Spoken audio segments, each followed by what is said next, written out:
Welcome to Film at 50, a podcast that celebrates semi-centennials in the world of cinema. I'm your host, Brian Rowe. I'm very thrilled to welcome Cody Dericks back to the podcast today to talk about The Emigrants, which was released in the United States in September of 1972, 50 years ago. How are we doing, Cody? We're doing pretty well. Excited to talk about a breezy, over 3 hour long movie. I don't know why I thought it was 2.5 hours, because I guess the version that was released in the US was cut by 40 minutes, I want to say. Well, on IMDb, it says, I'm looking at it now, 2.5 hours, Yeah. which is a sensible length. But the version I watched, because it's not streaming anywhere. So it's not streaming. I got it from the library, Yeah. the Criterion edition, and that's 3 hours and 10 minutes. Yeah, Criterion would not put out an abridged version. They would give you the full uncut version of The Emigrants. And the version I watched, the one I found online, was 3 hour 10. And I thought, well, if I'm going to watch this once, like, let's just watch, the movie that the director envisioned. I'm not going to watch, even if this was a movie that came out a specific way in the United States, I'm like, I want to see the director's vision. So I was happy I watched the longer version. And when it ended, I'm like, I'm curious, how do you cut this down? Like, I wonder if they cut like a segment out of it, or because I felt like everything needed to be there. So I'm like, how do you cut that by 40 minutes? I have thoughts. I have some notes about where things could have been cut, possibly. Well, yeah. I mean, any movie that's over 3 hours, we could probably find some places to cut it down. But so it's kind of interesting. In some ways, this is like the last film from 1971 I'll be talking about, because this actually came out for the first time in March of 1971 in Sweden. So we're long past that crazy year in film, the year of Clute and Willy Wonka, and we've moved on to the year of The Godfather and Cabaret.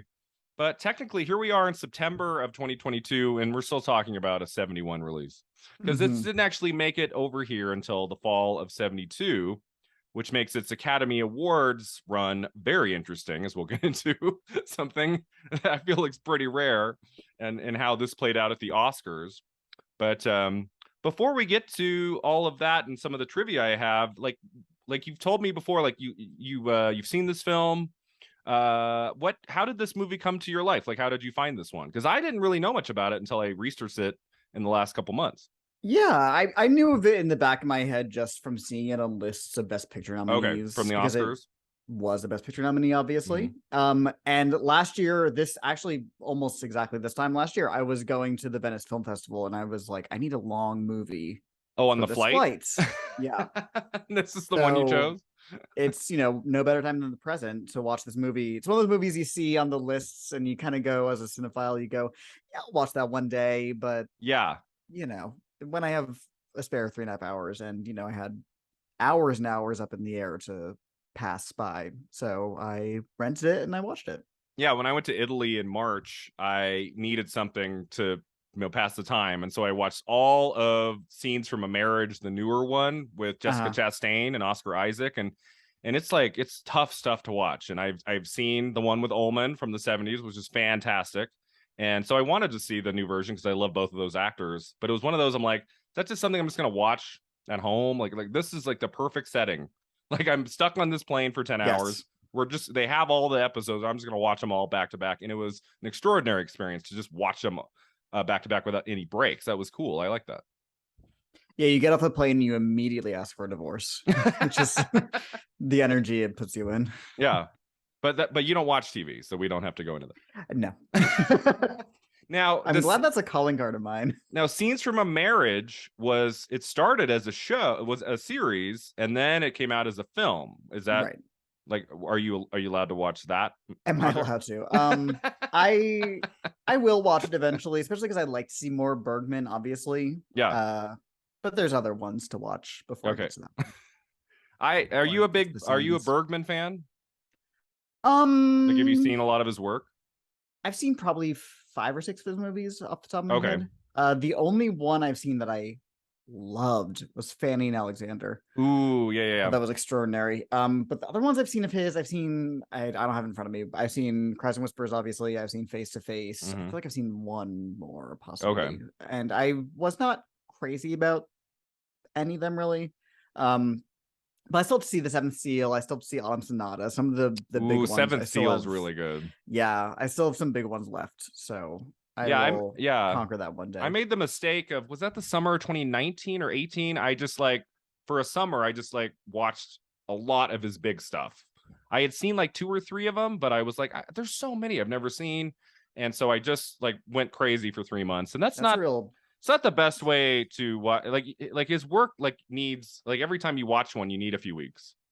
It's a real summer bummer. It's a lot of sad movies about mortality. But yeah, kind of a bummer. But like he's such a gifted director, and as we'll talk about him at the end, we're going to talk about Liv Ullmann, who worked with Bergman a lot and is the female lead of the Emigrants.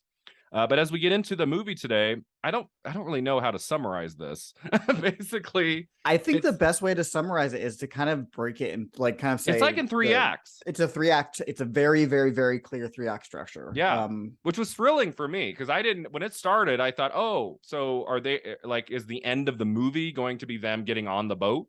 And the fact that it is so sweeping in its scope was surprising to me. I didn't expect that. Yeah, I mean, you see the pre-journey, you see the journey, and then you see the destination. It's kind of like when you break down like the different kinds of narratives. I mean, this is very much a quest narrative, right? It's almost like a Lord of the Rings. It's like we are making a journey from here to there, and that's the movie. And you just get to know this family in very intimate detail as they go on this journey that has a lot of struggle and problems. And many times while watching the movie, I was like, are they even going to get there in one piece? Are they going to survive? And the drama kind of comes from that. It's never drama that comes from the director or the writer, like just trying to throw a bunch of, dumb plot moves into the movie. It all feels very lived in and real, which I thought was good. Yeah, I also made a note about how lived in it feels. The entire movie just feels, it doesn't feel documentary like, because obviously there were no cameras around when this takes place, but it feels like the closest thing you can imagine to seeing actual farmers in this time period just kind of go through their day in Sweden, especially the first hour or so is really just kind of the camera just sits back and just watches them. There's not really much going on plot wise. There's little, moments of micro plot here and there about people not going to work, or there's the whole thing about that pastor, I think is one of their uncles, who is being accused of preaching against the doctrine. So little things like that are just kind of the micro dramas that make up everyday life, but there's no kind of like uber plot besides did we get out of Sweden? Yeah, I think for someone sitting down to watch this, knowing it's 3 hours 10 and it starts going, and it doesn't have the best first few minutes, like the opening with the long roll of credits and information that it gives you in the first 2 minutes is not a great way to start a 3 hour 10-minute movie. I went, oh man, we might be in for it here. You have to let it grow on you for about a half hour. Yeah. I would say for about like a half hour, just like kind of get into its rhythms. I wasn't so sure at the beginning. I was like, I was trusting the Best Picture nomination. I went, okay, this movie, yes, me too, got a foreign language nomination, and then a year later got into picture and director. Like, there's gotta be a reason for that. And that's not right. Doesn't always work that way with the Academy Awards and older ceremonies. Sometimes I'm like, oh, it got a picture nomination, must be great. And it's, piece of crap. But in this case, I'm like, I'm gonna trust in this. Like, this is gonna go somewhere. The first time I watched it and the second time I've seen it, because I saw it once last year and once this year, and both times, the first, I'd say like 45 minutes to almost an hour, I kind of sorry, I'm a little bored. It's a little boring. Yes. But I think I don't think you maybe need all of it, but I think the function of it is necessary to show their life and why they want to leave this country. And then once they're on the voyage, I think it's pretty interesting from the once they get on the voyage, the movie is sensational. Like as you said, the first hour, it has its slow parts. We go away from the main characters at one point, like was it a church or something? I was like, why is this here? There were a couple little bits here and there without the main characters that I was kind of drifting off. But if you get through that first hour and get to them on the boat, like gets really interesting. And I mean, I want to say that this film is one of the reasons why I do this podcast. I don't know if I would have ever watched this movie without this. Like, I mean, even with the picture nomination, 3-hour 10 foreign film is not usually like the movie I put on. So I was like, okay, we're doing it. We're doing it for the podcast, Brian. Let's watch this. It could be rough, could be slow.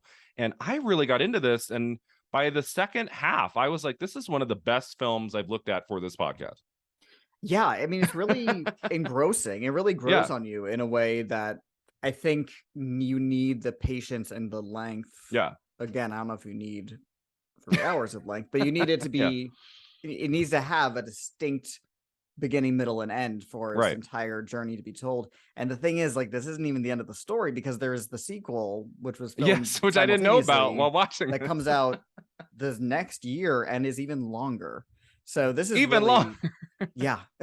So this is really just set up for the Emigrants. And you know, the Emigrants is just a setup for another movie.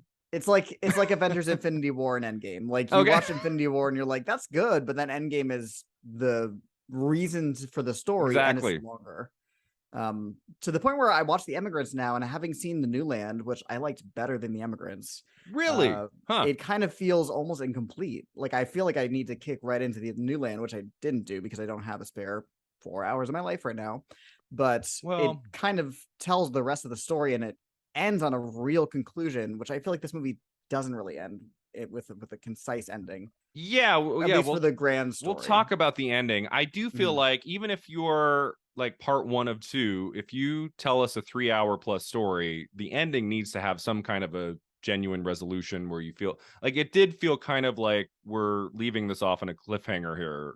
Like, not to say that it's like you better see the second movie or you'll get nothing out of this. I mean, they do kind of reach their destination at the end, so that worked.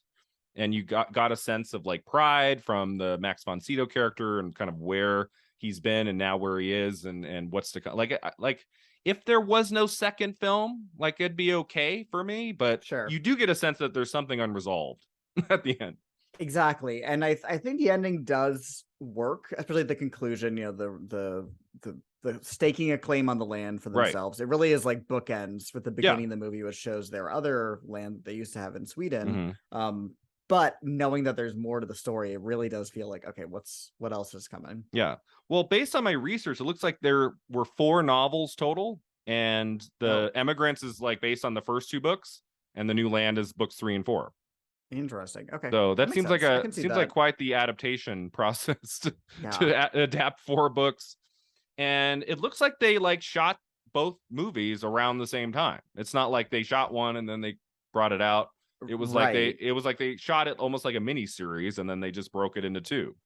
Yeah, it's kind of like what they did with Lord of the Rings, or again, like Avengers Endgame, but instead it's a 7-hour movie about Swedish farmers. Yeah, like Cleopatra from '63, that was all shot at once and was going to be 2 3-hour movies. One about Cleopatra with Julius Caesar, and then the second film was going to be Cleopatra with Mark Antony, and that's ended up not happening because they wanted Richard Burton in the first movie because he and Liz were a thing, and that was going to bring in audiences. They're like, wait, we're not gonna have Richard Burton in the second one. Like, he needs to be in the first. Well, also, if people only saw the first part, they would go, wow, that was really boring. I'm not going to go see the second part. I hate that movie. That's one you hate that movie, but so it's like a 6-hour film that they cut down to 4 and released as one film. When I saw it here at this Repertory Theater here in Chicago, and they were playing it for part of a 70mm fest. It was on film. That would have been cool. The studio, you'd think, the studio sent them the version they didn't ask for, so it was a like longer director's cut, or maybe not even director's cut, like a studio cut, some sort of alternate version of it. So it was, I think, 4.5 or 5 hours long, and it was longer than the release cut from '63. Oh, I didn't know that existed. How did I not know that? I didn't either until we were just sent it by accident, and I had to watch it. Because I remember the documentary was all about, like, there's a 6-hour cut of Cleopatra that's never been seen, and they probably have deleted most of that footage. And this wasn't 6 hours, thank God. But it was over 4 hours. Apparently, Roddy McDowall was in a lot more of the movie, and they cut a lot of his part out of the 4-hour version. You know, here's the thing. For such a long movie, I remember nothing about it because it was such a snooze. My brain really went into autopilot. I was just kind of consuming I have this weird...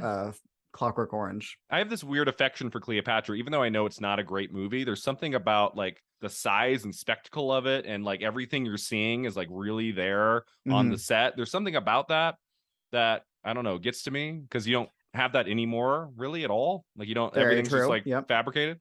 And I'm a huge Elizabeth Taylor fan, so that element of it I think is kind of neat. I don't know.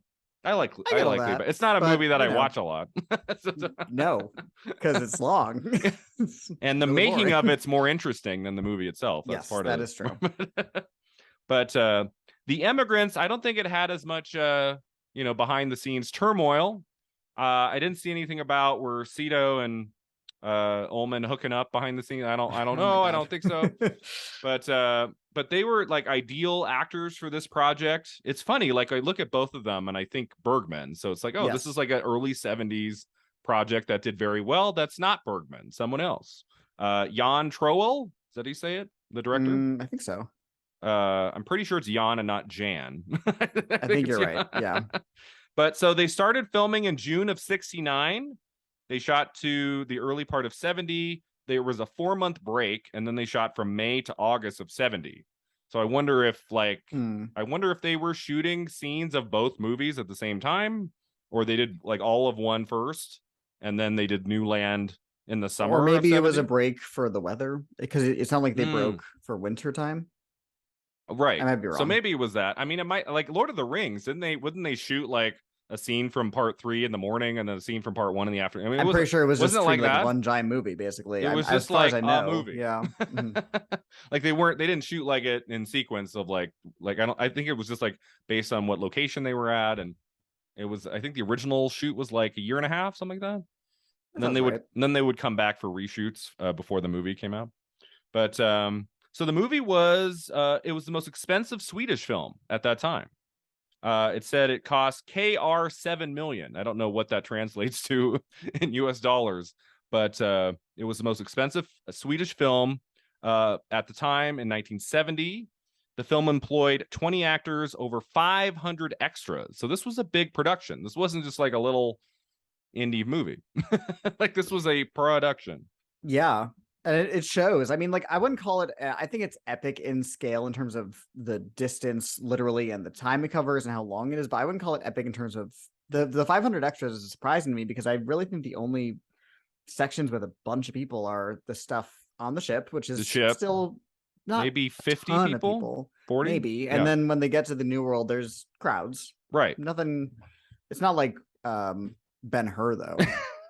Yeah, there's not scenes of them walking down a road and there's like 500 people left and right. It's not like that at all. But I mean, I feel like what's cool about it is it feels epic in scope, but in an intimate way. You never get the sense that this is like becoming too big and too much. I think like Troll always focuses on the characters, and I think that's why, even though the first hour is the slowest and the hardest to get through, it's like that sets up the characters in a way that you really get a sense of who they are for the last 2 hours. Like if we just jumped right into them leaving and getting on the boat, I don't think the movie would work as well as it does. Like you need that time to get to know them as a family unit. So when there's like a lot of turmoil, especially on the boat, like we think at some point that Christina is going to die, and you really feel it. And it's like you're like, come on, pull through. We're almost to the New Land. Come on.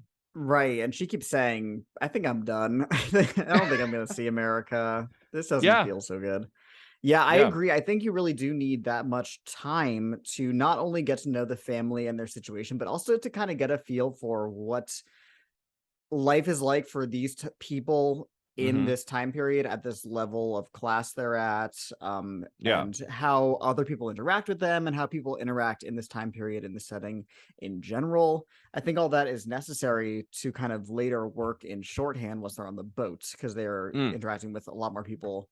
And then when they get to America and people start interacting with them differently, it feels like a little bit of a culture shock. And again, I think you need that time to establish that. Yeah, and I also think you need to realize like why they're leaving. Like you need to set up like why things are so bad. Because if it was just like, well, we could be making more money, let's go. I feel like the movie really like sets you into like all the problems that they're having.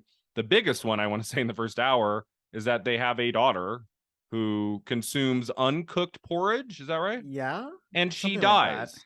Yeah, Like it like expands in her stomach. She's what, and her stomach 3-4 years bursts. old? Yeah. And her stomach bursts, and that old woman's like, there's nothing we can Oh do well. now. It's up to Sorry. God. And I'm Yeah, like, it's one of those are things you where I'm like, serious? I guess people did die like that back then. I never would have thought of it. Like uncooked porridge. She was just hungry and she just was like, and just went crazy. And then that killed her. Well, relatable. I was on her side, actually.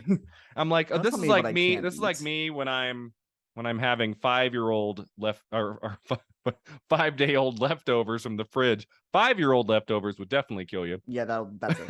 Yeah. But I've always read like for most things, you're good up to 4 days. If you over 4, it starts to get a little sketchy. But once in a blue Right. moon, I'm starving and there's nothing, and I'm like, I had that Friday night. It's Mhm. Tuesday night. That's Saturday, Sunday, Monday. Okay, it's Right. And 4.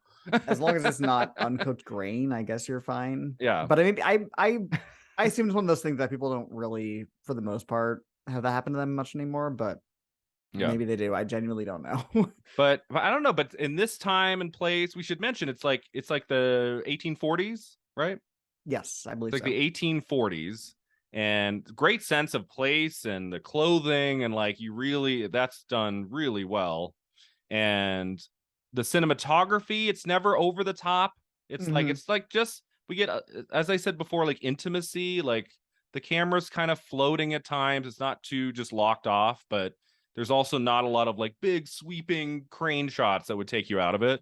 Like it doesn't look like a Ben-Hur, as you said. Like it feels Sure. epic. It's kind of like it's like a lot of close-ups, and I mean, but it doesn't feel like a television series. It doesn't feel like, oh, this is a mini series that they then blew up to be a movie. Like it feels like a movie.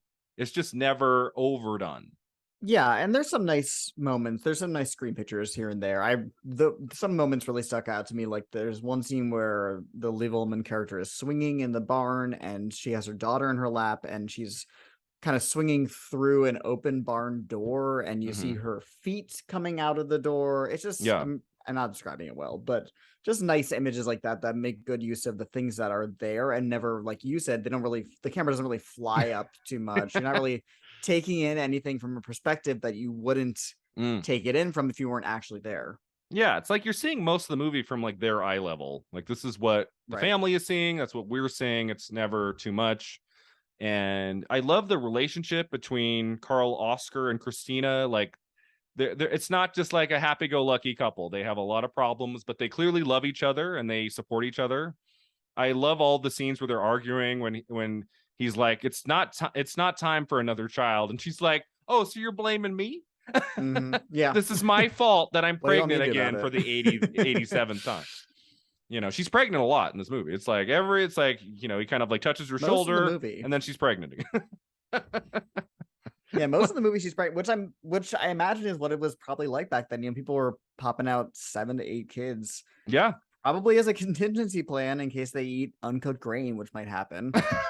So that felt, again, very true to life.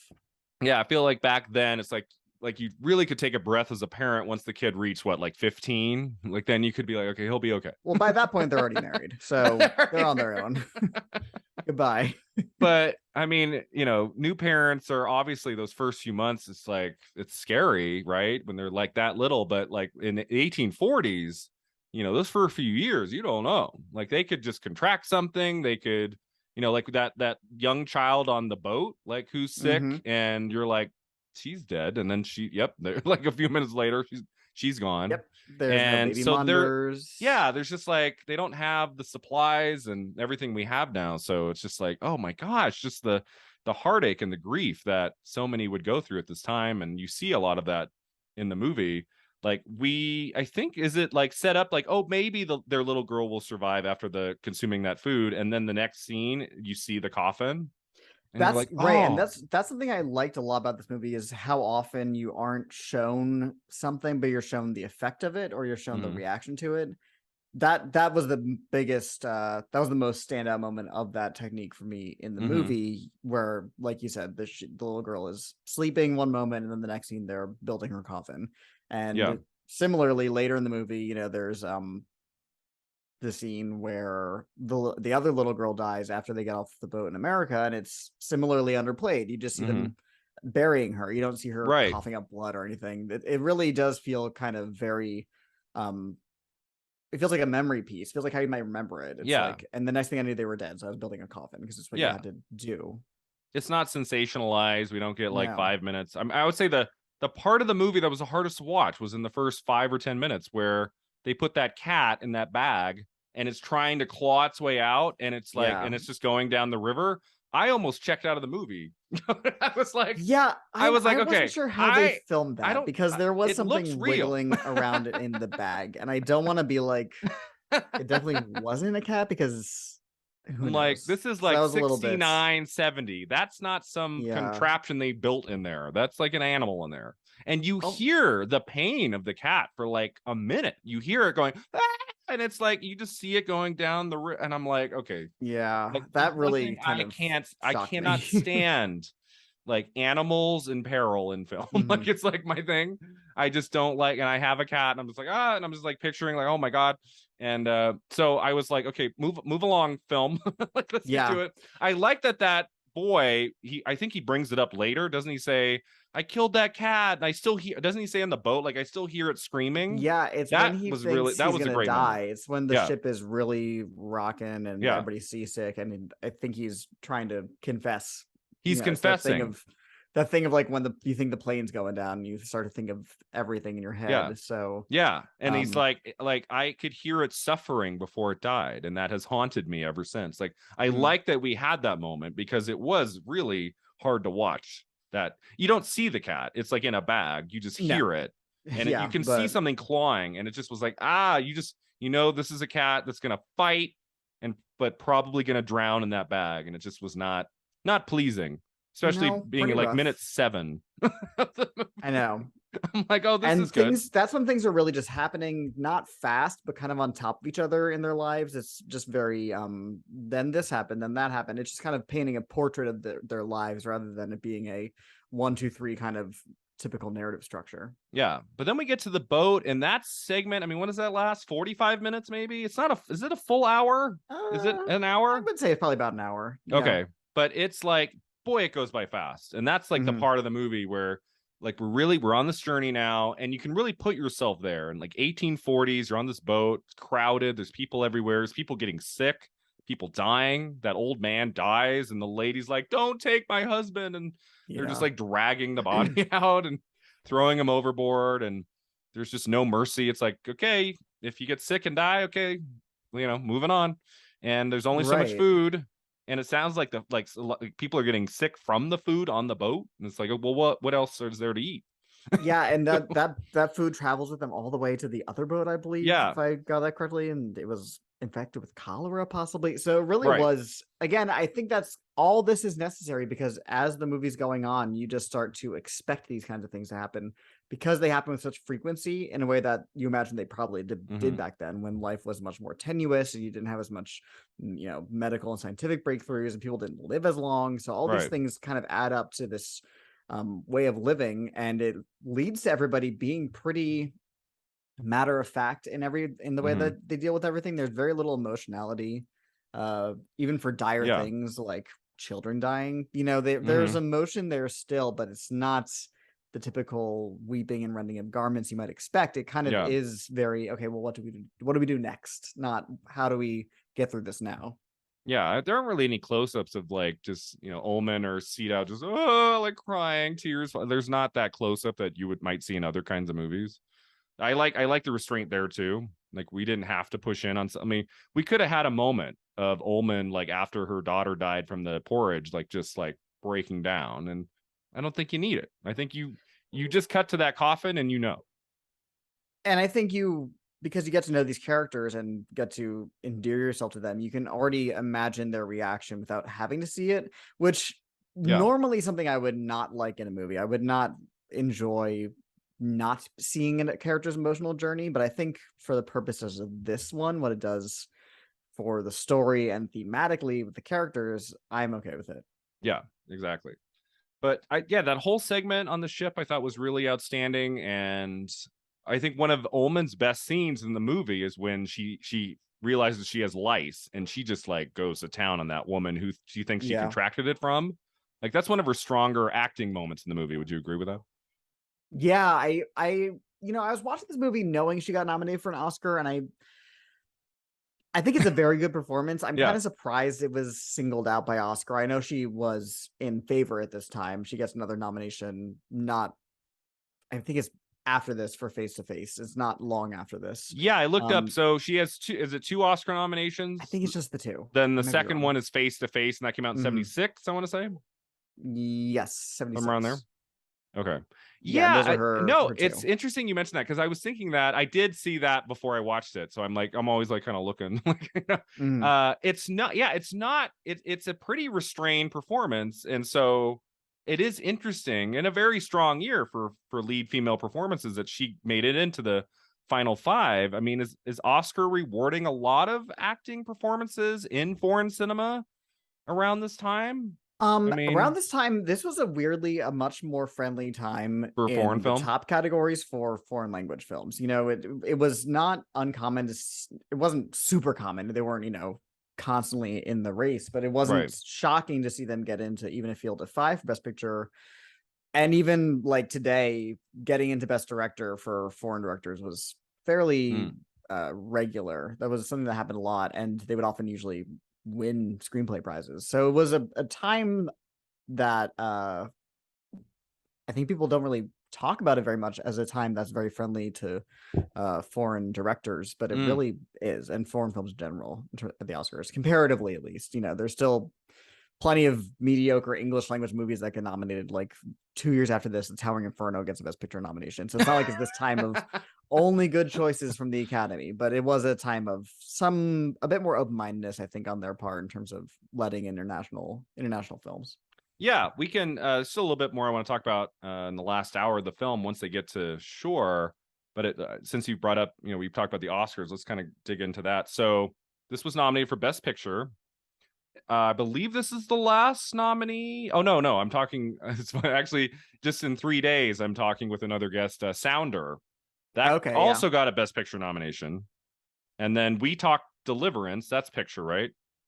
Yes. And then Cabaret and The Godfather. Those are the 5.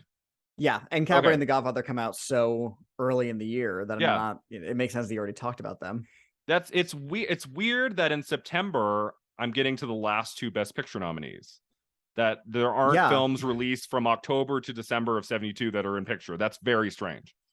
Right, especially now that it's so backloaded. We're used to October to November being the sweet spot for Best Picture releases, usually. I mean, here we are. We're in September of 2022 right now, and is there anything that might get into picture? Everything, Everywhere, All at Once, maybe Top Gun?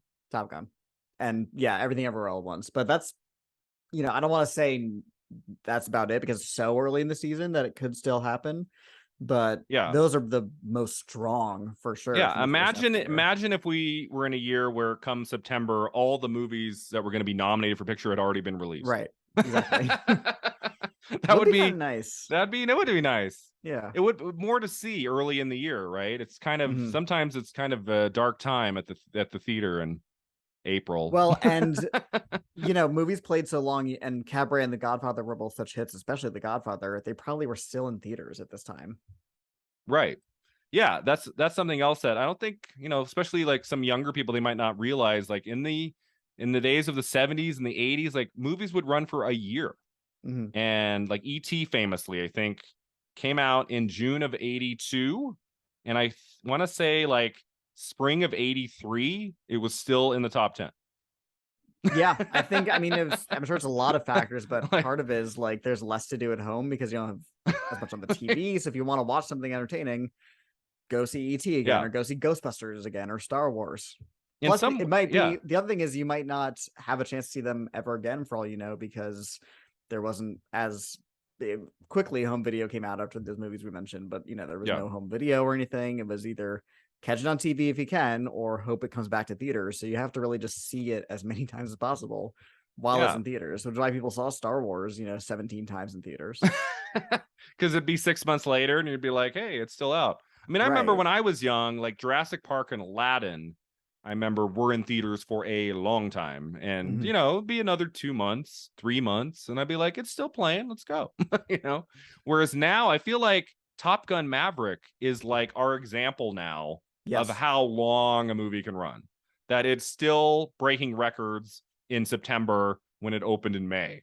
I mean, I feel like a movie like Top Gun is almost non-existent at this point. Exactly. I think that's why it's such a big deal, is because we're like, oh my God, it's still doing well 3 months after its release, which is for modern, movies, that's a long time. Well, I think part of it is it's a great movie. It's a lot of fun, but also because especially the second half of the summer, there wasn't a whole lot of product. August was nothing. Like August was just like dead. I mean, I think if there had been a couple big hits in August, like Top Gun might have kind of slipped out, but because there wasn't, but that's how much movies have changed in the last 50 years, from the Emigrants to Top Gun Maverick. Well, a natural segue, of course. Yeah, exactly. So I saw Liv Ullmann. She won Best Actress from one critics groups, from New York Film Critics. And then really the only other awards was like the Oscars were the big ones. And this movie is very interesting in that, so it opened in Sweden in 1971. It's nominated for Best Foreign Language Film at the 1972 ceremony. And then it opens in the United States in the fall of 1972, and that's nominated for Picture, Director, Actress, Screenplay at the 1973 ceremony. Which, what was that? That was a record breaker. That was something. This was the first time in Academy Awards history a movie was nominated for both foreign language film and Best Picture and didn't win either one. Oh, interesting. So I guess that is a little weird. You think that if it was going to go on to be nominated for Best Picture, you think it would have won foreign language film.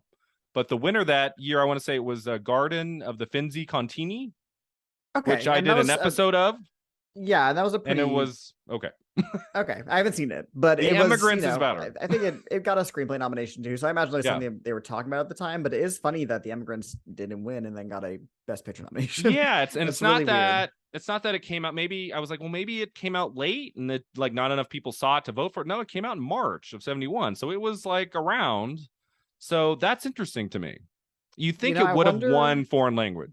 Right, especially if it was well regarded enough to get into Picture. I wonder if part of the reason it got into Picture the next year is because at that point they'd already seen The New Land, and I can't speak to I didn't look into this, so I can't speak to the reception of it at the time, but I wonder if it was a big deal and it was having a moment, so the energy was to get Emigrants into Best Picture because they could at that time. Okay, that makes sense. Maybe there was a new wave of love for the New Land, and suddenly they were looking at the Emigrants with a new light, and they said, "Oh, this is like the first of two parts, and maybe we appreciate it more." And so, yeah, I mean, I've been doing an episode a week for the last few months. There's been some lulls here. There's been some weeks where I'm talking about a movie, I'm like, I have nothing to say about this movie. Yeah. There's not a whole lot here. So talk about a movie as really as great as The Emigrants is exciting. But so then The New Land opens in Sweden in early 1972, and that comes out in the United States in the fall of 1973. So if I'm still doing this in a year, Cody, we could talk about The New Land. I will definitely watch it. Another 4-hour movie. Is it 4 hours? Yeah. Why? As far as I might be wrong, and maybe it's like 3.5, but it's long. It's longer than The Emigrants. It's longer, and if I remember correctly, it has less of an obvious 3-act structure because they're just in America the whole time. Okay, so the sequel, it adapts the books 3 and 4, depicting the struggles of the immigrants to establish a settlement in the wilderness and adjust to life in America. So The New Land gets an Oscar nomination at the 1973 ceremony for Best Foreign Language Film. Loses to The Discreet Charm of the Bourgeoisie, which we just talked about, right? So this marked the only time in Academy Awards history that a film and its sequel were nominated at the same ceremony for different things. That's interesting because it's such a specific qualification for that to be the first time that that's happened, and I can't imagine it'll ever happen again. And It's I'm such like, a yeah. yeah, I mean, it'd have to be like Matrix 2 and 3 come out the same year, right? Mhm. So I like that's the only kind of thing that where it could happen. Like they could nominate maybe Matrix 2 for visual effects and Matrix 3 for sound. Like, but I mean, most of the Yeah, time now it's one a year. Like they won't, like if there's a sequel, they'll at least wait till the following year. Most it's of the just time, yeah, right? it's just such bizarre circumstances. This year we're getting one though. We're getting it's not going to get nominated for any Oscars, but that Which movie, one? the horror movie X, the T West movie, Ty Oh, West, which I and it just has watched and was fabulous. I I loved it. loved it, loved it. I And loved then every second. the surprise prequel is coming out very soon, I believe this month, called Pearl. So Pearl. that's a So case they're of it's two movies technically in one like, year. yeah, two movies related in the same year. Yeah. So you're right. So it does happen here and there, but for both to get nominated at the Yeah. Oscars in different categories, that's The pretty closest thing unheard now of. is Marvel movies pumping out 3 a year, if you want to call those sequels to each other. Right. I mean, I don't think do people consider those sequels to each other? Like I just I think of them like this, like who's the I try main not to think about character? them in general, so I couldn't You tell know, you. like Thor Love and Thunder is a sequel to Ragnarok. I don't think of Thor Love and Thunder as a sequel to Doctor Strange in the multiverse of madness, because that would just be a lot of sequels. Right, but they're not unrelated, so you Right. can't call them not sequels in a way. I don't know. They're kind of like sequels in that you feel forced They're to watch them friends. all. Yes, you do. In fact, it Until I feels got to very much like She-Hulk. homework. I finally got to She. I'm like, I'm not watching them. No, I'm still I'm working good. through Ms. Marvel I very, saw very, like a very video slowly. of her twerking. I'm like, I'm not gonna watch that. Ironically, that was one of the few things that got me interested in it. Like, well, this seems stupid. Might as well check it So out. the New Land, it came out in the United States in the fall of '73. Does not get any nominations in early No, '74. I know. So what That's happened there? interesting. 74 is a really good year though, so I wonder if that's part of the reason. 73, you mean? 70 or sorry, 73 Because the is 74 ceremony for '73 right. gets Oh yeah, confusing. you use the years of the ceremony. I don't do that. I use the years that came out. That's just me. Okay, so yeah, I just started listening to the last few months. I've been really enjoying, and this had Oscar buzz, Mhm. and it's just fantastic. And they always refer to the ceremony as the year of when the movi's opened, and it is a weird thing with me. That's what I do too. If you Yeah, because say, it's oh, if you say back at the 1991 Oscar ceremony, Silence of the Lambs won Best Picture. I'm like, no, it came out in 91. The ceremony was in 92. right, but it's the 1991 Oscars. It's the celebrating the films of 1991. Right. You know, Yeah, but that's if you're specifically referring to the ceremony, that was the following year. yeah. We're gonna agree to disagree on this because I feel very strongly no, about my I've point. had no, so I make these Oscar videos and I'll say, Best Actress 2005, referring to the '04 year in film, and I've had commenters like, what are you doing? Right, because it's The ceremony is '05. Right, but Hilary Swank was the best actress of 2004 films. Yeah, See, but I'm talking about the ceremony. It was in '05. yeah, but that's anyway. just the ceremony. Just just the end of the line. That's just it just I've always been really good with movie release dates, and so it's yes, like me it's too. had to like one up that, because I always have to in my mind do the math and say, oh, I love that film from '96. Okay, so at the '97 ceremony, I always have to like think of that. Okay, I'm also very good with film release dates. You just exactly. keep it easy, keep it simple, keep it simple. Just refer to the year. Okay. I don't know. Maybe I'll come Did around. I give it to you? no. Okay.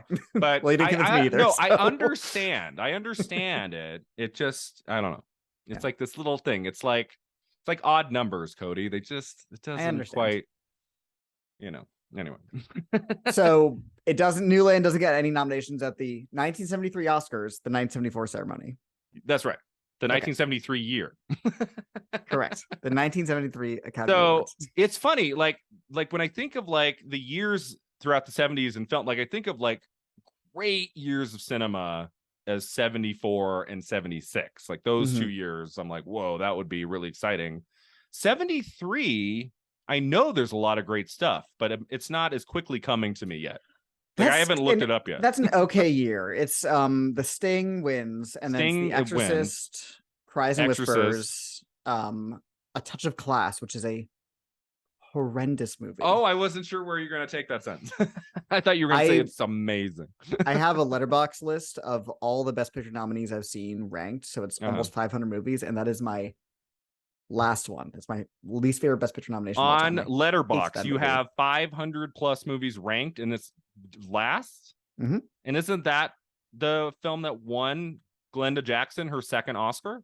Sure is. She's okay for Best Actress. She's mostly innocent.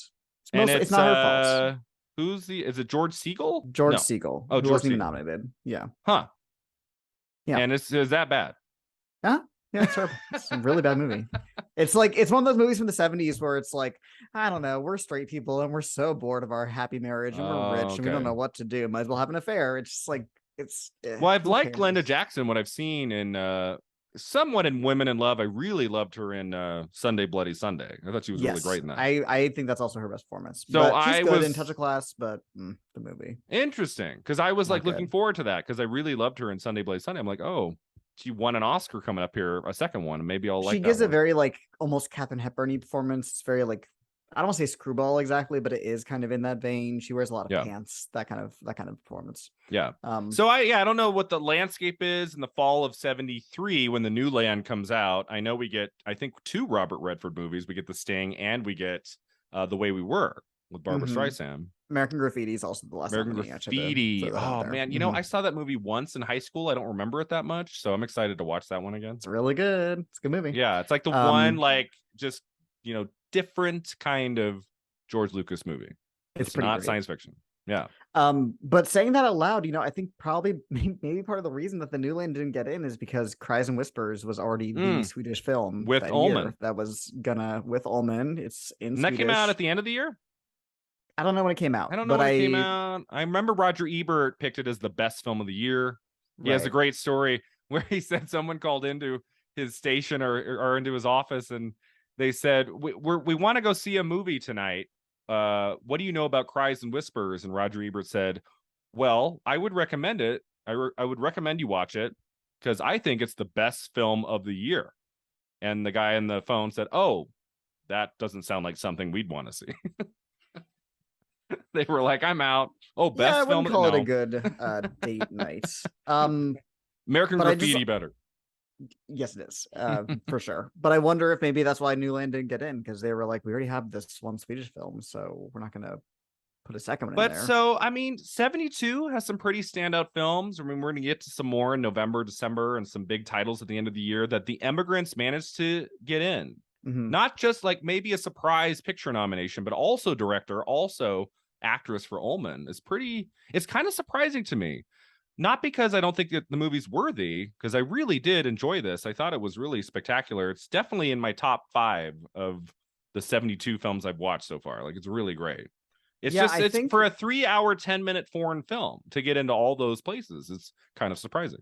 I think it would be less surprising if it got into the other 3 categories and then not Best Picture. I think Best Picture is the most surprising one because, like I said, international directors were getting into director back then, especially if you were an auteur and screenplay. Sure, why not? And Liv Ullman was somebody that they liked, so it makes a lot of sense. And she was doing well with the precursors. I think she won the Golden Globe for this. The picture is really the one that I'm kind of surprised by that this managed to get in. Did she win the Golden Globe for Ullman? For drama.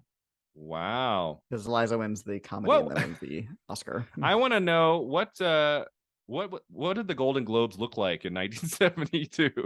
I don't. They're a mess. So probably messy, probably silly. Yeah. Let me see. Why did I pass that over? So I don't look at the Golden Globes as much anymore. Although apparently we're getting it back. Is that right? They're never going to go away. They're never going to go away. All it's going to need is a few big actors to swoop in and they're like, okay, we're back. Yep. Okay, yeah, you're right. So it won Best Foreign Language Film, Best Actress in Motion Picture Drama for Liv Ullman. It was also a top foreign films winner at the National Board of Review. I mean, it did pretty well. Like, it showed up here and there. And then for it to get in, I'm like, I wonder how many Academy voters were like, I'm not watching this. It's too long. Right. It's very long. Just give it to The Godfather. We watched that. That was long, but we'll go Godfather's with long, but it's in English and it's, that. exciting. I would not call The Emigrants very exciting, even if it's very good. But the reviews were very strong. Roger Ebert, who I just mentioned, he gave it 4 stars. He called it a masterpiece. Richard Schickel in Life gave it a rave. Vincent Canby in the New York Times hailed the acting performances, called it a must-see, said it's fantastic. So the reviews were luminous for the movie. I think a couple critics maybe were mixed on it, but most of them really loved it. I mean, I think the only thing you can say against it is that it is, if you're not into how long it is, or if you find it kind of dull, which, I don't think something being boring is necessarily a bad thing. I know that's a weird thing to say, but I think if it's for the purpose, if there's thematic purpose to taking your time and not being an on paper exciting story, I think that can kind of still be used purposefully. Okay. Yeah, no, I totally agree with that. But yeah, I mean, I'm just really happy that I took the time to watch this film. We talked about, a little bit about the second half, but once they get to the United States, I thought, oh, this is where it's going to end. Like I thought, oh, once they get there, I thought the rest of the movie was going to be them on the boat, and then they're going to reach land. And we get another hour or so, lots more harrowing scenes. That scene where they have lost their daughter for about 5 minutes is very compelling. Yeah, that's one of the more standout scenes, I think. No. Like, and you got to figure, like, it probably just happened, and people just lost children, or she just they need to get back on the boat. They have 2 minutes. They are boarding, and one of the kids is gone. And it's like the parents' ultimate nightmare. It's like, okay, so they missed the boat. Don't they have kids on the boat, right? So it's like I think so, but then the woman finds the daughter and they get on the boat and it's all good. Yeah. So finally, so we find out that the little girl was like playing at a beach or something. She was like far away playing with and some seashells. And Ullman's panic there feels so real. Like she is losing it, and it does not feel like acting. Well, you got to figure her character, she keeps going through moments where she thinks she's going to not make it. She's a very I don't want to say pessimistic, but I mean, back then you probably had to be pretty realistic about your own mortality, right? Because it could come and go like that. And when the daughter dies, it's very shocking and traumatic for her in Sweden. And then when they're on the boat and she's going through a few different health things and she's pregnant, she's got like that blood come out of her nose, like she looks like she's dying at one point, and I don't really even know what was happening there. Which I guess was how people just kind of dealt with ailments back then. It's like, well, I'm no longer bleeding, so I guess I'm okay. Yeah. But you got to figure she has to, every moment becomes that much more important and big to her because she didn't even think she'd make it to America. So now that they're here, they really have to accomplish their goals as new citizens of this country. And to lose their daughter when they've made it this far would feel so awful. And they've kind of formed this little community. Like they hear from that older woman, like that she is going to find her son who has 500 acres in Minnesota, right? Or something like that. And so they kind of like tag along like to this idea, like let's go here. That I kind of lost the thread a little bit, but it really does. I think it was kind of an assembled mix of family members and extended family members and people that just knew each other. Going from Sweden to America, which I'm pretty sure is, how a lot of people probably came to America. Because they do meet that son. We see his not so exciting house. What is the mom? Right. She's like, what does he call it? A shack or like, what is this? A barn. Yeah. A barn. In Minnesota, which is where a lot of Swedish people actually ended up in real life. So that makes a lot of sense. Yeah. But so that segment, you've been with the family and these characters for so long, you just want them to succeed. They're learning English. There's that scene where he's like, how do we get here? And the guy's like, what? I can't understand you. And so there's that lost in translation aspect. And it's like, okay, how do we get to our destination? And that's what works so great about a lot of quest narratives. It's like, sometimes that's all you need. It's like, there's a destination and we have to get there. And that sometimes can be enough as long as the characters are interesting. And we don't need a whole lot of conflict every scene all the way through. To kind of dip into why I found the movie so personally affecting, that whole section is basically the whole part when they get to America really reminded me of my literal family, which Oh, okay. my family comes from Sweden. They did Oh, this exact same voyage. So, oh, really? Oh, interesting. Okay, so you have a this movie's personal exact. affection to it. I have a personal connection to this. This movie is well regarded in general, but that's what really made it work for me is when I clicked into like, oh, this is exactly how my family got here. They, it wasn't a whole family. It was my great great grandma who got here, traveled here Okay. in the late 1800s by herself. She was like 14, didn't speak Wow. any English. Um, and same thing, traveled across the ocean, had a horrible time, I'm sure, got to the country by herself, didn't speak the language, didn't know where she was going to go. And it really, was, I really connected to it in that way as somebody who had a very, very similar story in their life. Isn't it amazing when you think back on your family history, just everything that had to happen for you to exist. Yeah, I think about that when I'm doing really stupid things. Like the other day I broke a glass and it like slashed up my arm, and I was like, if this is how I die, this is really a really stupid reason for my ancestors to cross the ocean. Yeah.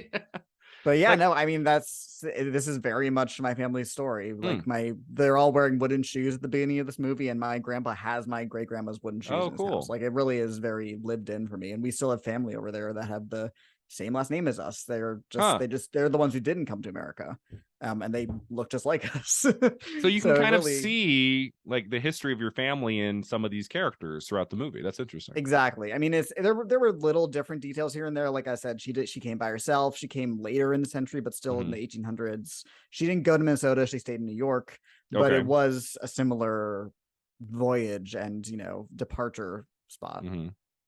So that's so interesting. And then so at the end of the movie, they get to this, this not so great house. Like they make it sound like it's going to be this lavish property, and it's not. It's like it looks like something like Jason lives in the Friday the 13th movies, like that wooden shack in the back, of the lake. But as somebody who owns no property right now, it really is still kind of impressive that you have all that land. I don't want to say that they should be grateful for what they have, but it is still something. But I understand when Carl Oscar is like the Max von Sydow character is like, let's keep looking, and everyone's around like, no, we've been on this long journey, let's just settle here, got lots of nice land here to just kind of rebuild and start afresh, and he's like, no, I'm gonna walk one more mile this way and see. And I did like get a sense like it was gonna be like the end of the film, there's gonna be this like sweeping shot like we're in Pocahontas or something of like, he looks out over a cliff and it's like just like all of these homes and like all of these people. You don't really get that. He basically just finds an area that looks like there's a little bit more life to it. Yeah. More foresty, more green, and then he sketches his name into that tree, and that's the end. Right. And speaking to, like you said, the little moments that, our ancestors have that make our life centuries later worth possible without even knowing it. That little walk he took may have been the difference between having a prosperous farm and a barren land, which is the kind of thing you build the generations on. So that little, 1 minute walk he just took may have been a big deal for the lineage of his family. Well, I mean, it seems, I think he even says it's kind of ridiculous to go that far and then, we'll just settle here. Like, let's go a little bit farther that way and see. What the top piece of trivia about this movie is on IMDb, speaking of that scene, when filming the scene at the end, where Carl Oscar walks off to find a better place for a settlement, the director forgot to yell cut. So Max von Sydow just kept walking and walking, waiting for cut, and never heard it. So nobody realized that he was long gone until lunch. Wow. They were a while back then where they made movies. Love the idea that he's like, well, I didn't hear cut. Like maybe he's like getting a shot of me like up the hill. He's a committed actor. So not question it. Keep walking. He's like, maybe like that's the last shot and he's gonna roll credits and I can't turn around. Maybe I just have to keep going here. It's like an hour later and he's like, what a pro. Is that cut? Okay. Did we like the Max von Sydow performance? We haven't talked about him that much. I did. I think he, the things I've seen him in are very, I don't want to say dour for the most part, but it's, things like The Exorcist and very famous for that films. So you're used to him as this presence, this kind of commanding, authoritative presence, and to see him play somebody who is not low status essentially, but is in a lot of situations where he doesn't have the answer. And that's even before they get to a country where they don't speak the language. He's kind of always figuring things out as he goes, and that kind of brazen confidence is the kind of thing that will help your family survive back then. So I think that he's a survivor, and I really get that from his performance. Yeah, it feels so real. He's never he's never too perfect. He's not the perfect dad. He's not the perfect husband, but he's also not getting into too much trouble. He's fairly smart and he can figure things out. Like it felt like a very real, accurate portrayal of this guy. It's never overdone or like he has his moments of like yelling and having his outbursts and things, but he has a good heart, a good soul. Like he's trying to provide for his family. Just a really good lived-in performance throughout the movie. Yeah.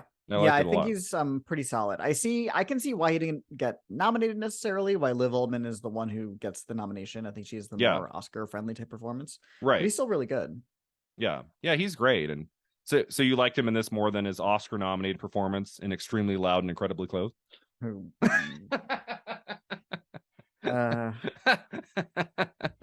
pleading the fifth on that one. I always remember, I'm like, oh, that's right, he got nominated for that. Yep.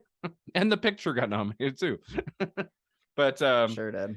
He's terrific in this. And Liv Ullman, she doesn't have I would say her Oscar scene is when she has the lice and she loses it on that woman. Yeah. It's a great moment. They're like almost about to fist fight. And she's just like screaming and losing. But you could can you imagine? Did we find out how long they were at sea? I could never quite tell how long. Did they say it? I think 9 weeks or 9 weeks. I was thinking a couple of months. That's what I was guessing. Okay, a little over 2 months. I don't know if that was how long they were there. They said that at one point.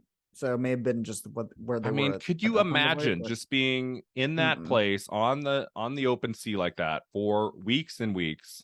And people are getting sick and dying around you, including children. And then you have lice that are 2 hours long. You're not getting the proper nutrition. You're not getting anything.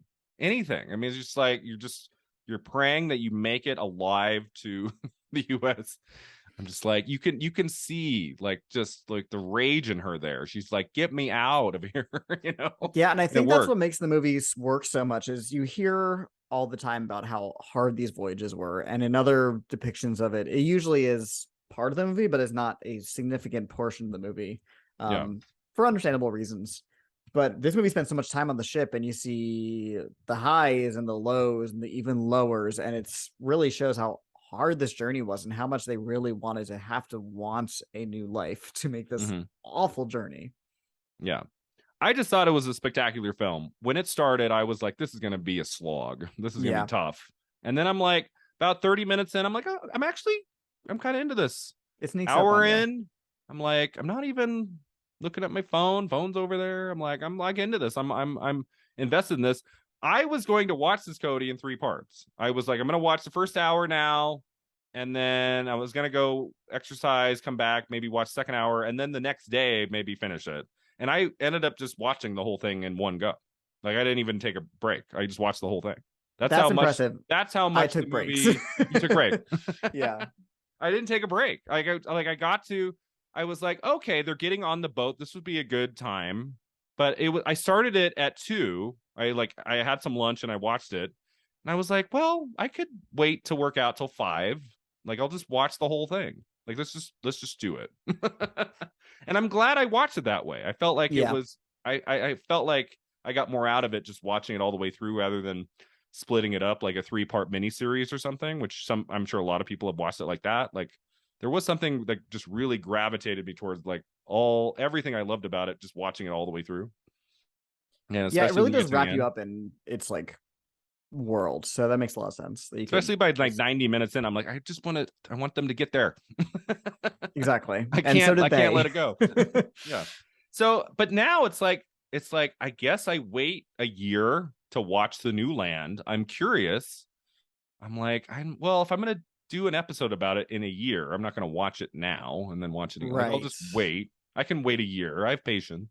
I watched it when I watched it last year. Like I said, the Criterion comes with both films, and I was Oh, like, okay. I'm only gonna watch The New Land if I enjoy The Immigrants. Otherwise, I'm not gonna spend 4 hours watching a movie. Yeah. And I like The Immigrants enough that I watched The New Land pretty quickly afterwards. And you liked it which better than The Immigrants. I did. I like it as a better film. I think the ending is spectacular. Okay, don't say not to give anything away. Yeah, but it's the way where it gets to is pretty. But it's not. It's really moving. It's not a quest narrative like The Immigrants. They don't travel. As far as I remember, it's been like almost do. a year, but no, they're in their homestead. As far as I remember, the whole time they're just learning to live in America. A lot of the drama of The Immigrants is their journey. So I'd be curious to know, what is the 3.5 hour like conflict if it's just their lives, and I'll be curious to see how that works out. But I want to watch it. I was like, okay, there's a sequel, but now I've seen The Immigrants, I want to spend more time with these characters. Like I really do like spending time. I think if you're gonna inevitably watch it anyway next year, maybe just wait till that one time, because otherwise that's 8 hours of your life spent watching 8 hours. Which is oh my god, still good, but yeah. All right. Anything else you wanted to say about the film before we move on? I mean, sometimes I ask my guests, like, how would this movie look differently today? But right before I came on here, Cody, I looked at IMDb. There is a remake from 2021. Did you know this? Oh, called The Emigrants. Like, it's a foreign film called The Emigrants. It's like, looks like it has mixed reviews. The poster on IMDb looks questionable. It looks like, oh, this is probably just okay. So it's based on the same book, I'm guessing? Based on the same book. So it's not like they watched the film and then let's remake the film. Like they adapted the books again. Yeah. But it looks like it's the same story, them like crossing the ocean, getting here. Interesting. And then I just glanced real quick at the trivia page, and it said that Liv Ullmann, whose last credit in a movie, I want to say, is 2012. I think I looked that up earlier. 2012 was her last credit in something.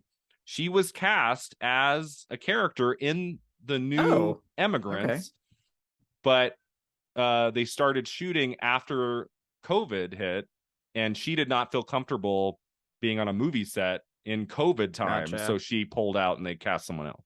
That makes sense. But if COVID hadn't happened, like Liv Ullmann could have been in the 50 years later remake of The Emigrants. That would have been very cute. Very. I'm looking. This one is also long. It's 2.5 hours. So 2.5 hours. Pretty similar ground as the first one. But from what I glanced at, it doesn't look like it's expanding on anything we already get in the 71, 72 film. Like it looks like it's just a modern version of that story. So I ask of each guest, like, how would this movie be different today? Like, we have an example. We have evidence of what it would look like in 21. Neither of us had a chance to look at it. I don't think I have any interest in looking at it. I don't think there's any way it could be as good. No, I can see what they would do with it to not even update it necessarily, but just the way movies are made nowadays. I can see what they would do differently. I can see where they would add things or cut things, what they would put different emphasis on. And that doesn't really interest me, especially if it didn't get amazing reviews. Yeah. So yeah, I would probably have this in my top 3 of 72 so far, just behind Godfather and Cabaret. It's up there for me too. Yeah, I like Deliverance more than you did, but I can't say that Deliverance is as strong a piece of work from beginning to end as The Emigrants. Even though Deliverance, I was really captivated the whole way through, whereas The Emigrants does have a kind of a slow first hour. I think you need that first hour to make the last 2 hours really work the way they do. So I was really impressed. I was happily surprised that I wasn't just sitting there in misery. I know. For 3 hours.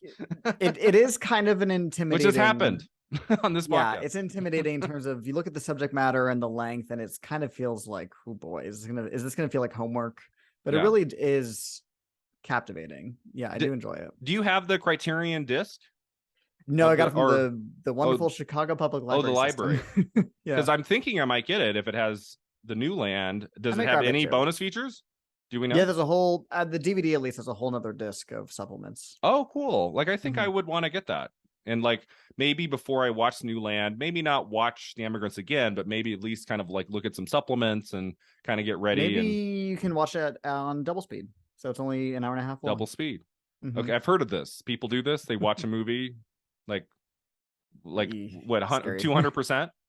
That's very scary to me. That gives me anxiety just thinking about it. Like I've heard of people who do that. They like, so that they can watch more content, they watch it all sped up. I'm like, what that, like, is that what the director's going for? I say that vision. sounds stupid, but that's how I listen to most of my podcasts.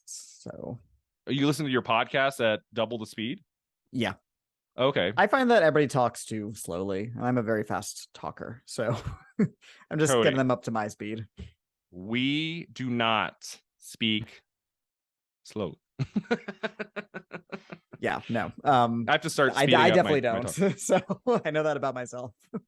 But yeah, so if you are hesitant about The Emigrants, if you're like, I'm not watching a 3-hour plus foreign film, like, take my advice. I have looked at 30 plus 1972 movies this year. This is one of the strongest movies I've looked at for this podcast since I started it 2 years ago. So check it out. Do yourself a favor.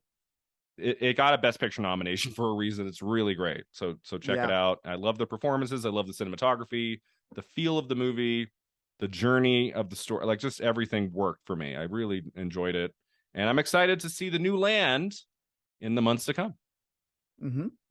I think the last thing I just want to say about the movie is I think the title is interesting. That's called The Emigrants, not The Immigrants.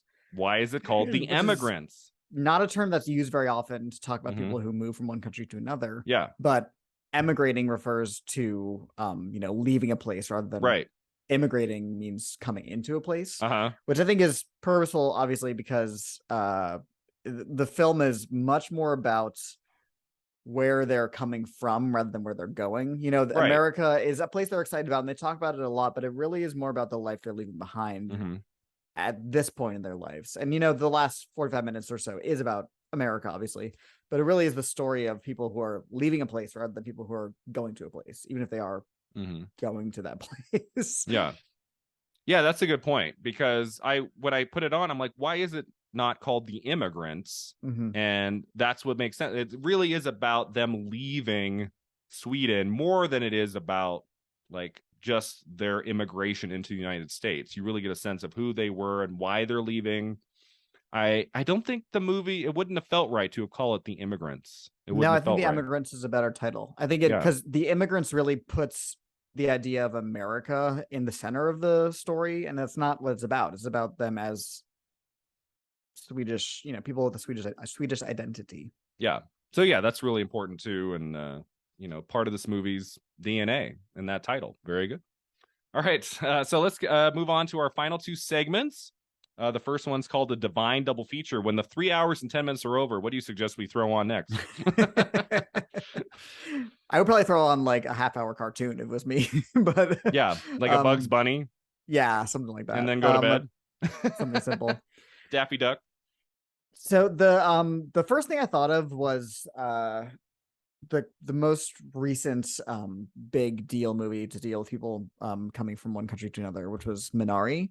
Was a big Oscar player a few years ago, which is about unlike this movie, you don't see them in their original country of Korea. In the movie, they're moving from their new home in California to their newer home in Arkansas. But the thing that is similar between these two movies is they're both about people who are making a home in America when that was not their place of birth, and they also are farmers, which I think is there's a lot of there's still a bunch of movies made about people coming to America, moving across borders and such, but rarely are they depicting people going into a life of farming. So I thought the similarities there were really worth that's a great idea. Line up together.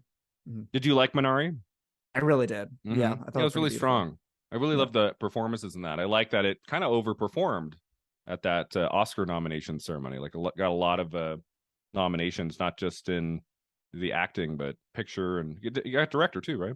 It got director, it got actor, screenplay, one supporting actress, one day Glenn Close. But not for Hillbilly. But not for Hillbilly. I think even Hugh thinks that's a good thing. If Glenn Close had just rocked it in some great movie in 2020, I think she could have won. But it just was such a divisive movie that a lot of people hated, so it just wasn't going to happen. Right. If any of her other nominations came out that year, it probably would have been her year. If that had been The Wife year. Fortunately. Right. Which is funny because I don't even think The Hillbilly Elegy is her worst nominated performance, even if it's The the worst Natural, movie she's ever been in. Albert No, I think Nobbs. Albert Nobbs is Albert pretty bad. Nobbs. Not a good performance. That one I don't even think about her performance. I just think like that was a character she played on stage in like 1982, and she spent 3 decades trying to make it. So there's something about that I really admire, like that she just stuck to her guns, kept like everyone said no for years. It almost happened in 2000, Well, didn't maybe happen. they should have kept saying no. Maybe they just said no. Maybe She they were. saw There it was a good through. reason. We'll see if they ever follow through with Sunset Boulevard, because I don't think that's happening. It's never happening. No, It's never happening. I would put money down that that will never happen. 100% with Glenn Close. Yes. Nope. Like I think a Sunset Period. Boulevard In general, it's a movie. bad musical.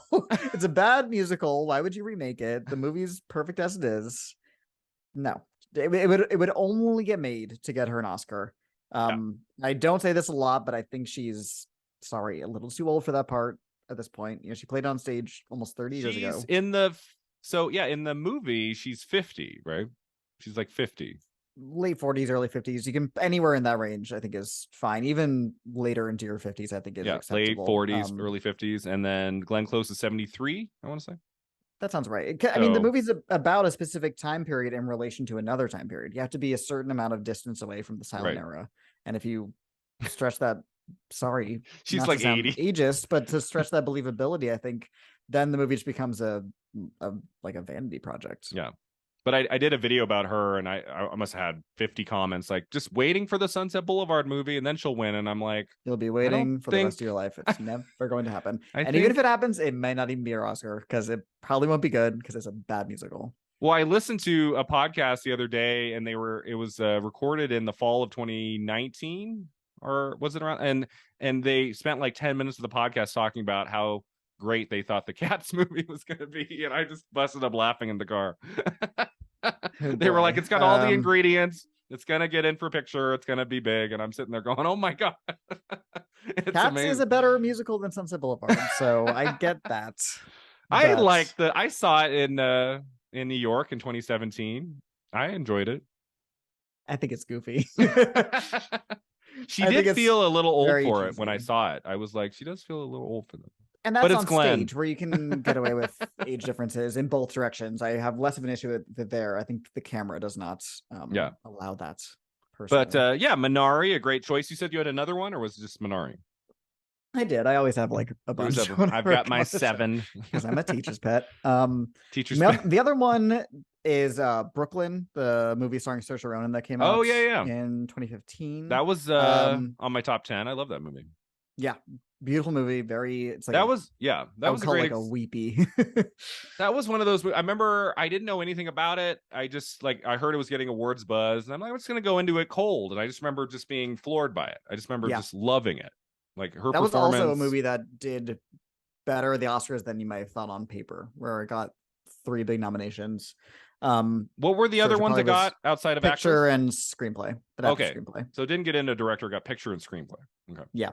And she probably she probably was second place that year, I would say. Saoirse. Right. Saoirse's always kind of close. She's not ever in 5th place. She's like always second or third. There's always one other person. Probably the second for Lady Bird, probably third for Little Women. But yeah, Brooklyn is also about an immigrant experience. It has a scene depicting her voyage across the ocean. It is much shorter than the voyages depicted in the Emigrants, but it is similarly harrowing, where she's having a real rough time on the boat.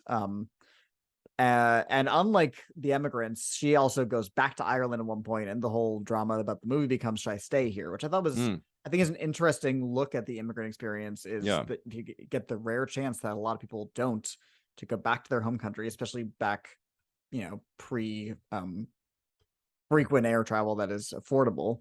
You don't usually get the chance to go back to your home country and consider, should I actually stay here? Because you've seen both lives. Most people, and in the Emigrants, it is about people who are leaving their homeland knowing they're never going to come back. They're never going to see the parents they left there. They're never going to see Sweden again. And that's just the way it is. Those are great choices. I would love to watch Brooklyn again. I just saw it the one time, loved it. Haven't really thought about it much since. Yeah, that'd be a good one to revisit sometime. It's hard when there's not a reason. If I've seen the film and I'm I not doing it for a understand. podcast, there's no 20th anniversary. It's just like, okay, 7 years later, I'm just going to watch that. It's hard to It find the is a time. good movie to just throw on, I will say, Right. as somebody who's done that once or twice. Do you throw on movies here and there just for no reason?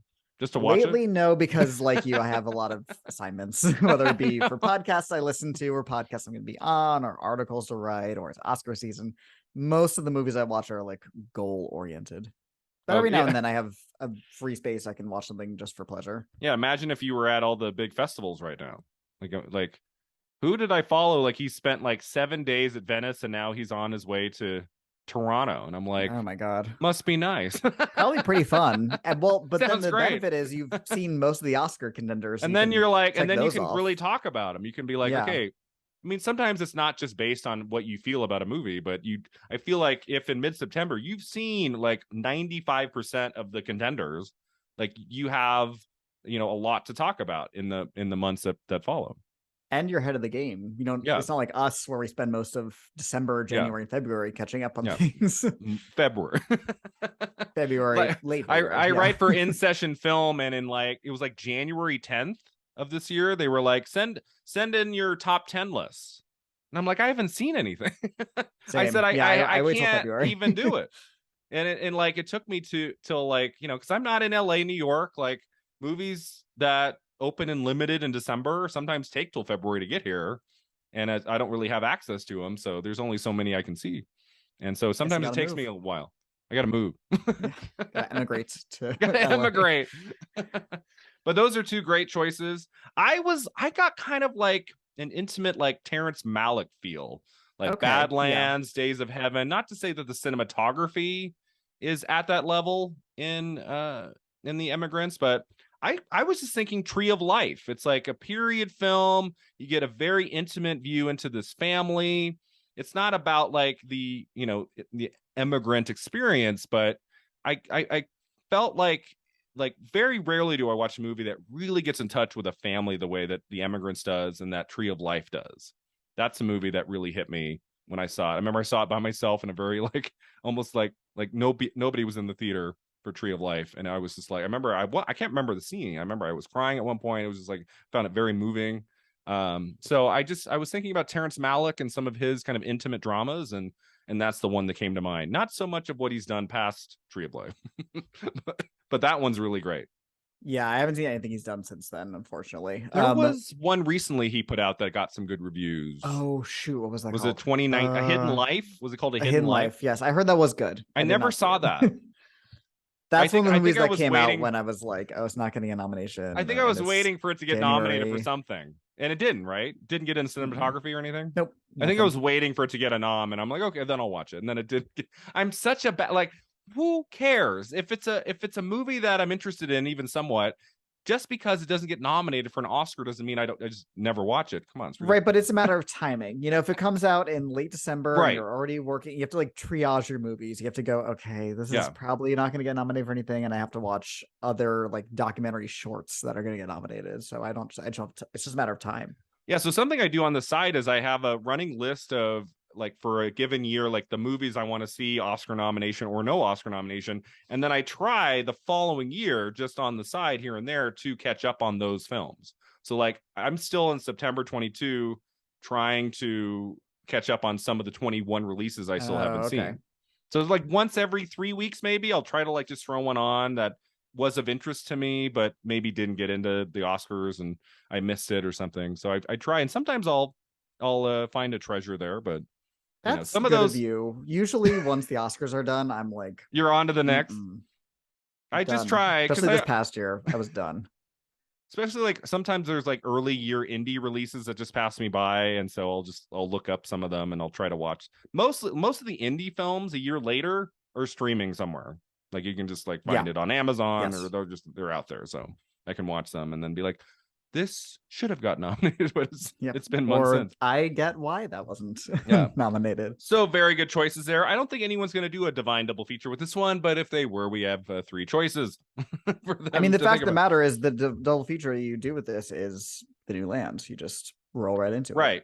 Right. If you really want the full experience, you would just take a Sunday where you're doing nothing and watch both back to back. But I mean, Emigrants, I loved it. It's very long. Like you can feel the length. It's long. So the idea of taking an hour break and then putting on New Land, I don't know if I would have had that in me. I get that. It's long. And maybe another day. Yeah. But yeah, those are all good choices. Our final segment beyond the flick, Liv Ullmann. So you said you've seen 4 of her films. 2 of them are Emigrants and The New Land. Correct. Yes. Okay. So what are the other 2? Both Bergman movies, Cries and Whispers and Face to Face, which is her other Oscar nomination. So yeah, so what do you think of her other 2 Bergman films you've seen? It's been a while since I've seen Cries and Whispers. I'd say a few years, but it's pretty great. I don't think it's very red. It's very red. That's my memory of it. It doesn't quite hit me in the way I want it to. Yeah. Unfortunately, and I find it interesting that it's his only Best Picture nomination. Really? I wonder if that was kind only of one career situation. Fanny and Alexander didn't get in the picture. No, that was and it got into, like, director, and it won cinematography and just one foreign language film. I have to imagine it was very close, and it should have gotten in and should have probably won. I love that movie. That came out in 83, right? Or 82? Was it 82 or 83? 83. So it was the Terms of Endearment year. So it could have won. I like Terms of Endearment, but yeah. Face. So yeah, Cries. I've not seen Face to Face. Face to Face. I don't know why I missed that one. I watched a lot of Bergman stuff. I've missed Face to Face. Not good. Face to Face. I did not love. It was not really for me. It was kind of just a exercise in misery, which is what a lot of Bergman movies are, but usually there's a profundity to them, and this really didn't quite hit me in that way. Okay. Anything about Liv Ullmann as an actress that hits you, based on seeing her in 4 films? Like, what does she bring to a project? I think she brings like an immediacy of emotion. She's very good at expressing something pretty quickly. She reminds me almost of a more emotionally available Amy Adams at times, and not just because they kind of look alike. Yeah, but I think they can play similar characters where they're able to kind of like porcelain, kind of like just a similar kind of innocent, to them, kind of fragile. But under that fragility, there is somebody who's quick to fly to emotions, and I think she's good at just turning that on pretty quickly. It would have been interesting. I wonder if there's a film like where it's not Bergman or the new like where she plays something a little bit like more down and dirty, like maybe like more of like a I don't know if she would play like an American character, but it'd be interesting to see if like another like a young director had put her in something that was completely unlike any of the Bergman films, like where she just played. So I wonder if that's out there. She has a pretty long list of credits. I'd be curious. Yeah, I'm looking now at her IMDb, and she has 59 credits that includes shorts and TV stuff and blah, blah. And, you have to imagine that probably, I don't know how many movies she did with Bergman, but probably at least a dozen of those are Bergman movies. Yeah.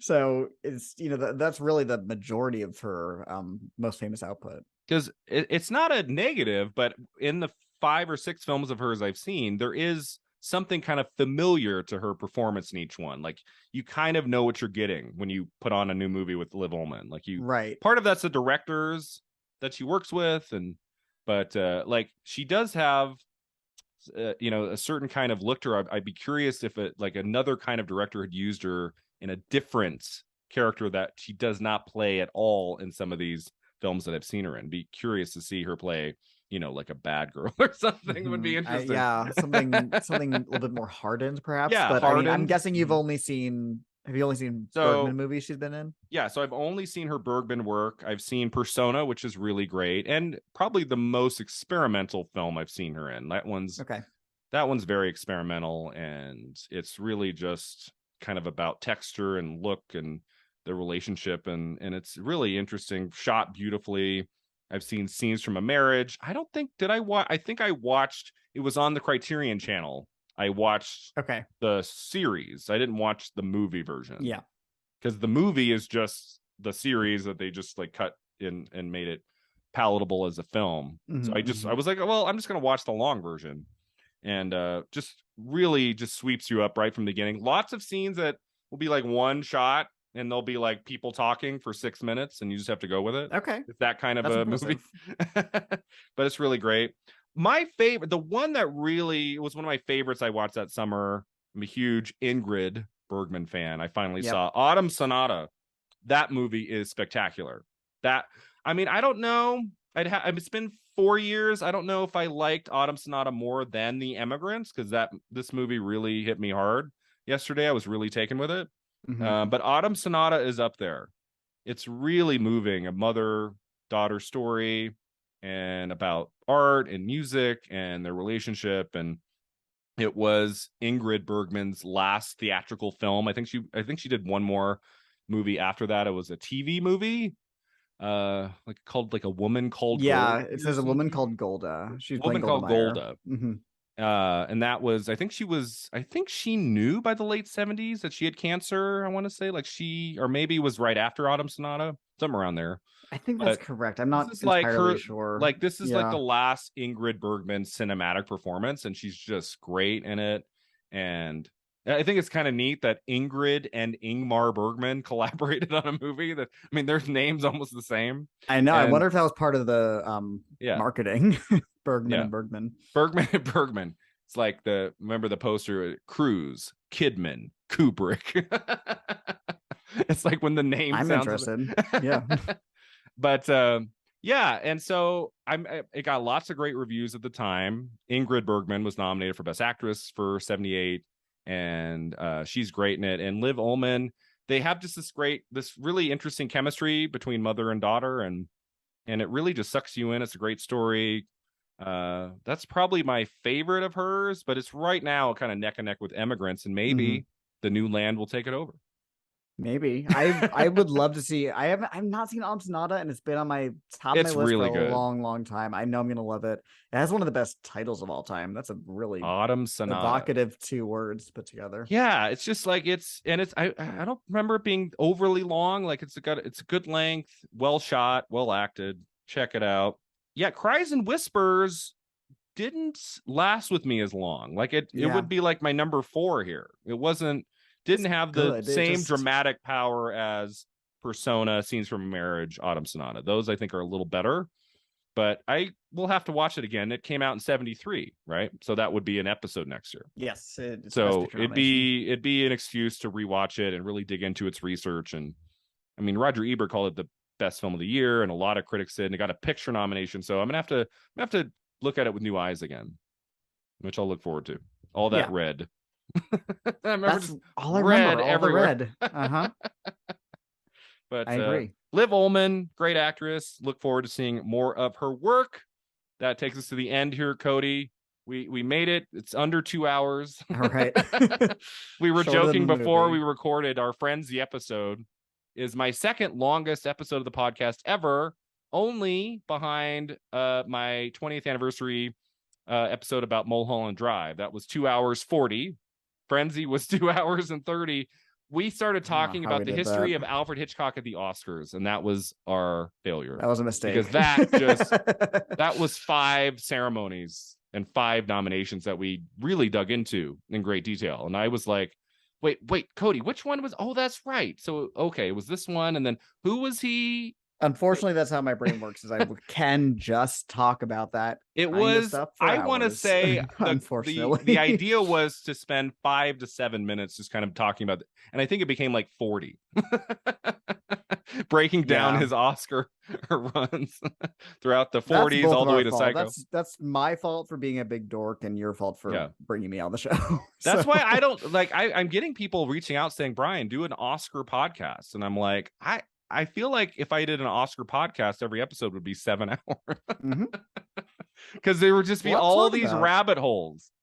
You know, all these videos I make, I learn more and more and more about races I didn't know about. And like, there's just so much history to this ceremony. We're coming up on almost 100 years in a few years.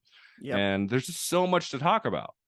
And I always say it's a great place to start. If you're young, you want to get started looking at classic film, like start with Best Picture, work your way down the list.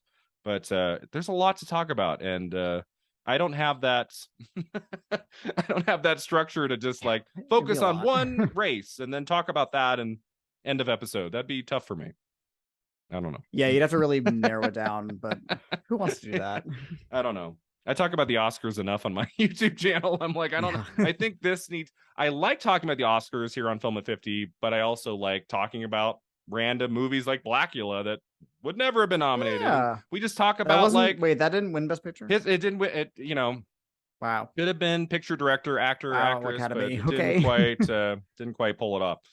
But yeah, it's always a treat to have you on here, Cody. I'm sorry I ask you all the time, but you're one of my favorite guests, so I just always have to have you back. Always fun to talk to you.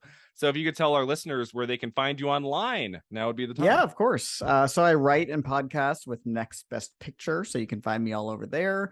I have my own podcast about horror movies called Halloweeners, a horror movie podcast, and you can find me on Twitter, Letterboxd, and Instagram at CodyMonster91. All right, we will check that out. Thanks again for being here, Cody. Thanks to all of you for listening. You can find us online. We're at filmat50.com, Instagram, and Twitter. And check out my YouTube channel, Brian Rowe Video, for lots of videos about the history of the Academy Awards. And until next time, remember, 50 never looked this good.